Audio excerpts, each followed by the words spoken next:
Yani rica ettik. Böyle iki tane fotoğraf koyup kafayla beraber yapmışlar. Ailesinden kaldı.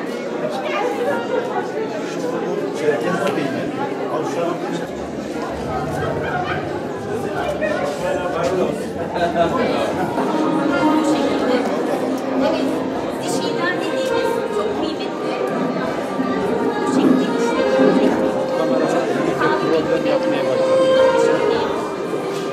İsminden bunlar olarak Ondan sonra şu iplerle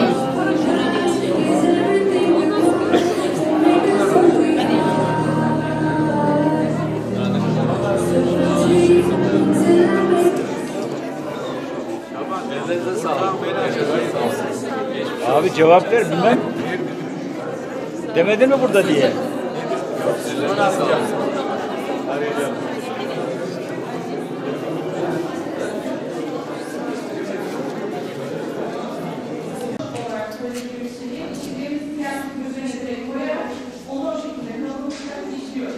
İnce hakikaten de şu konuda yukarı mesela o takip mesela diye bakılacak zaten artı bir teknoloji ve teknoloji.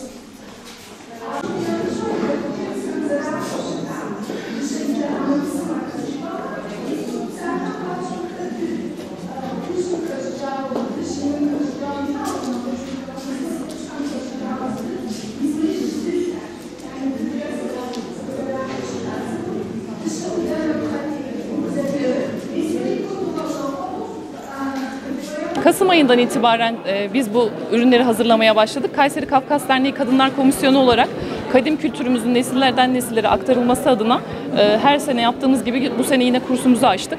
Kursumuzun sonunda da bu ürünleri sergileyerek toplumla paylaşıyoruz. Bu sayede hem bir sonraki seneye tekrar katılım olabiliyor, hem de Kayseri halkına Çerkezler kimdir, adetleri nelerdir, motifleri nedir, bununla ilgili bilgilendirme yapmış oluyoruz. Sergi 27-28 Mayıs Cuma Cumartesi 2 gün olmak üzere açık kalacak. Toplamda 250 eserimiz var envanter olarak. Kursiyer sayımız da 20 kişi. Hocamızın adı da Elif Akar. Koca Sinan Akademi'de kursumuzu bu sene gerçekleştirdik.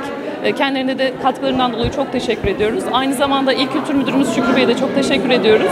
Sergiyle ilgili bizimle yaptıkları işbirliği ve ev sahipliklerinden ötürü. Şu anda Kayseri Kafkas Derneği ve müdürlüğümüz işbirliğinde geleneksel Çerkes el sanatları sergisinin açılışını yaptık. Buradaki sergide gördüğünüz ürünler, baktığınız zaman takılardan tekstil ürünlerine, yani kıyafetler gibi çeşitli ürünler var. Gerçekten bunların hepsi el emeği, göz nuru, çok detaylı bir şekilde işlenmiş ve bugün de buraya sergilemeye getirildi. Hatta biraz önce de hanımefendiler bunu hazırlarken de gördük. Gerçekten ne kadar çok detaylı bir ince bir işçilik olduğunu görmüş olduk. Sergimiz bugün açılışını gerçekleştirdik. Yarın da açık olacak tüm gün boyunca. Misafirlerimiz buraya gelip sergiyi görebilirler.